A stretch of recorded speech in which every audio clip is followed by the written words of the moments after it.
Hey guys, what's going on? Gary Next here, bringing you another video on 7 Deadly Sins Grand Cross. First of all, Merry Christmas to all of you.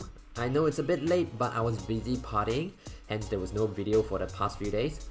Anyway, we got a new patch note for tomorrow's update and it's quite the surprise. So we have the new story quest, chapter 14.5, 3 new heroes. We have the Festival Wing King and Demon Hendrickson as expected, but I guess no one expected Awakened Lillia to be coming as well. It says able to acquire in the Happy New Year survey draw event. I assume the banner will include the units that we voted for in the survey as well. And we also can get the Demon Hendrickson for free through the special missions. I love to see free units. So there will be new events, the special mission which you can get Demon Hendrickson for free, the Happy New Year Reward Dungeon Part 1, the Event Boss Parade Part 1, Happy New Year Spin event which will give you Hendrickson's cosmetics as well, Trading Grotto Spontaneous Missions, King's Special Exchange Shop, and also the Diamond Perks. There will also be some buff events. We have the Hero Enhanced Rate Up event, 100% Deathmatch rate, and also Deathmatch Host Rewards ×2. And there will be some shop discount event as well, discounts for all Elite Demons heroes in the Platinum Coin Shop, costume discounts, and also discounts for each village pop-up, materials, and also equipment shop. And starting from 1st of January, we have the Happy New Year check-in event, which you can get a maximum of 42 free diamonds, and also the Happy New Year fortune telling event. There will be new costumes for Demon Hendrickson and Festival Wing King in the shop, new bundles for the paying players, new stamp when you purchase the Hawk Pass, Ludocio and Gerard will be added to the race draw, Blue Draw will be added to the coin shop, account CC buff has now increased to 4 million, so you can get an increase of 12% HP for all your heroes if you reach the 4 million mark, and these events are ending after the maintenance. So if there's anything you haven't picked up yet, please do so before the maintenance, and do take note that the maintenance will start 4 hours earlier than usual, so be sure to keep that in mind. Now let's take a look at the 3 new heroes that are coming tomorrow. First one is Festival Wing King.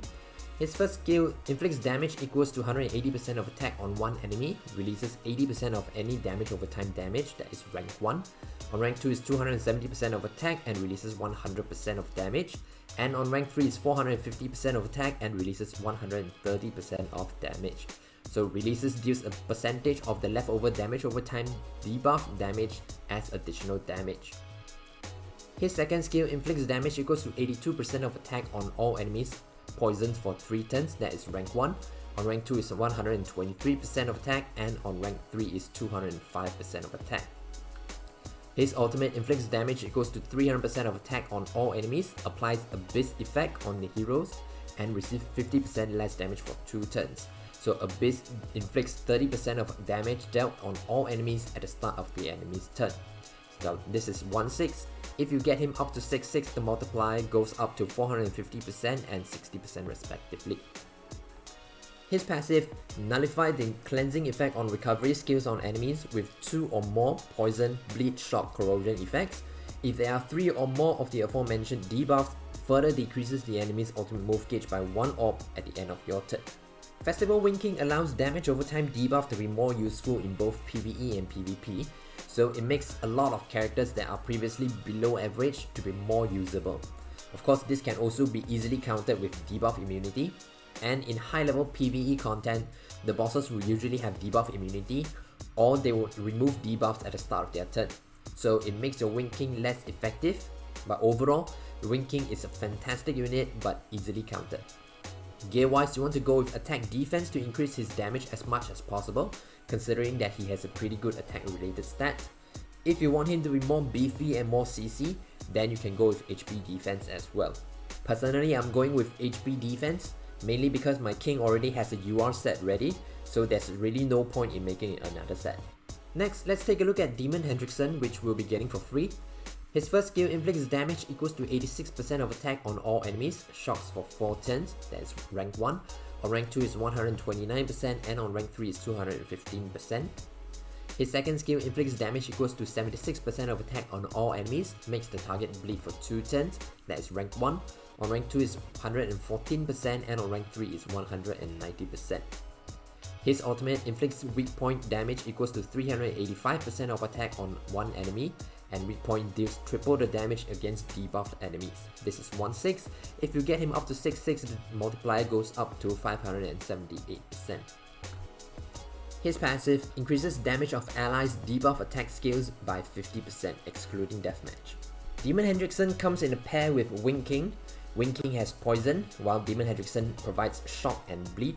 So with these 3 debuffs, you can fully utilize Wind King's passive. But looking at Demon Hendrickson alone, he's pretty good as well. He has 2 debuff cards and you can make use of his ultimate pretty well. So he has a complete kit and doesn't rely on other units. Gear wise, you want to go with attack defense for higher damage. And lastly, let's take a look at Awakened Lillia. Her first skill inflicts damage equals to 200% of attack on one enemy, heals HP of the lowest HP ally equals to 80% of damage dealt, that is rank 1. On rank 2 is 250% of attack and heals HP of all allies equals to 30% of damage dealt. And on rank 3 is 400% of attack and heals HP of all allies equals to 40% of damage dealt. Her second skill inflicts damage equals to 150% of attack on all enemies on rank 1. On rank 2 is 150% of attack and depletes 1 ultimate move gauge. And on rank 3 is 250% of attack and depletes 3 ultimate move gauge. Her ultimate removes buffs on all enemies and inflicts damage equals to 350% of attack, that is 1/6. If you get her up to 6/6, the multiplier goes up to 525%. Her passive applies corrosion debuff on enemies with 3 or less ultimate move gauge for 2 turns, reduces attack of enemies with 5 or more ultimate move gauge by 10% for 2 turns, applies when entering the battle, exclude deathmatch. Awakened Lillia's first skill is very unique. It's the only card in the entire game to actually heal others while doing damage, and her passive has both offensive and defensive utility, so she's a pretty good support unit in my opinion, not to mention she's extremely waifu material. Gear wise, you can go with attack defense to improve her damage, which in turn improve her healing capability to keep your team alive. If you already have HP defense UR gear for Lillia, you can use that as well. So, should you summon or skip Wind King, Demon Hendrickson and Awakened Lillia? Few things to take into consideration. Number 1, Wind King can be easily countered with debuff immunity. So far there are 2 units that come to my mind which has debuff immunity, which are Red Arthur and the new Blue Helbram. Number 2, Archangels are coming. Ludocio is already in the game. Sariel and Tarmiel don't need as much investment as Ludocio and they can be very good. And number 3, there are other amazing units in the lineup like Green Istin, the One Escanor, etc.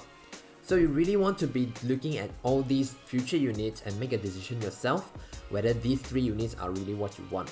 So that's what you need to do, especially if you are a free to play or low spending player. If you are well, you can go ahead and do whatever you want.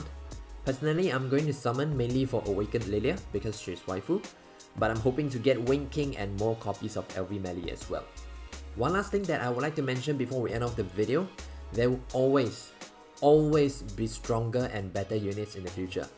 If you like the character and you find him or her useful, just summon. There's no point skipping banners and possibly skipping contents because you can't clear them, simply because you're waiting for a better unit in the future. When that time comes, there will again be stronger and better units where YouTuber will ask you to save for. So whatever decisions you make sure you are enjoying the game. Join my Discord if you wish to discuss more about the game, link will be in the description below. And as always, like, comment and subscribe if you haven't already. That's it for today, take care and have a great day ahead.